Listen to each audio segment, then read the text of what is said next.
I met Kang during a design project. He was a subcontractor. I was the supervising architect. He was calm, polite, the kind of man who knew exactly how to listen and how to make silence feel safe. 3 months later, he proposed.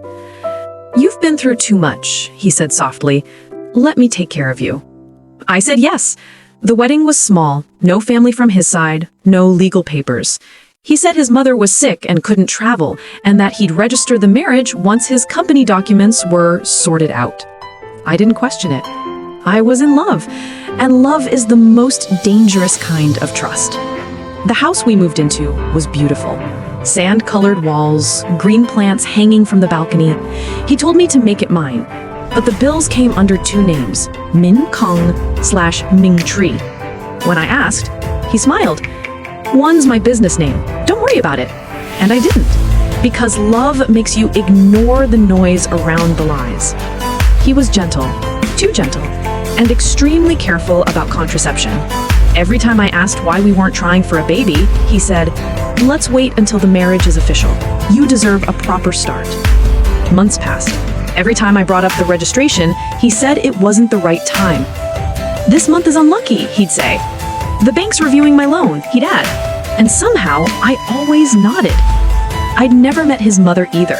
She appeared on video calls, face covered with a mask, claiming she was in the hospital. One night, while cleaning, I found a photo of Kang standing next to a young woman holding a small boy. He said, "That's my cousin, her kid." I believed him, though something inside me cracked a little. He wanted to expand his carpentry business and needed investment. He suggested we put both names on the house to secure a business loan. I gave him 600 million VND, trusting his plan. He promised we'd go to the beach once the first profit came in. We never did. Then I found out I was pregnant. When I told him, he froze, then smiled. "That's wonderful, but keep it quiet, okay? The bank's still checking my papers." 3 weeks later, I was hospitalized for a threatened miscarriage. He came that night, held my hand, and was gone by morning. I insisted we register the marriage. He finally agreed, but at the district office, the clerk said, "You need a certificate of single status from his hometown." Kang looked embarrassed, promised to get it the next day. That evening, while he was showering, I found a crumpled envelope in his drawer. Inside was that very certificate, already issued. It said, "Marital status, married. Wife, Tron Min 2. The air left my body. I sat on the floor until I couldn't feel my legs. When I confronted him, he didn't flinch. "We're separated," he said. "Then show me the papers." "Haven't filed them yet." "Why did you marry me?" "I needed money." "Why me?" "Because you're easy to trust, lonely. You make money but don't know how to keep it."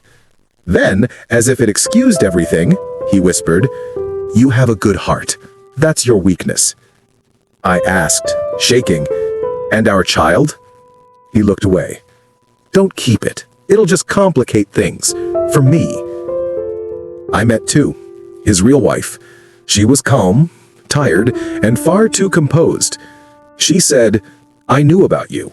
He needed cash. You had it. I've seen this before." She slid a folder toward me, copies of her marriage certificate and her child's birth certificate.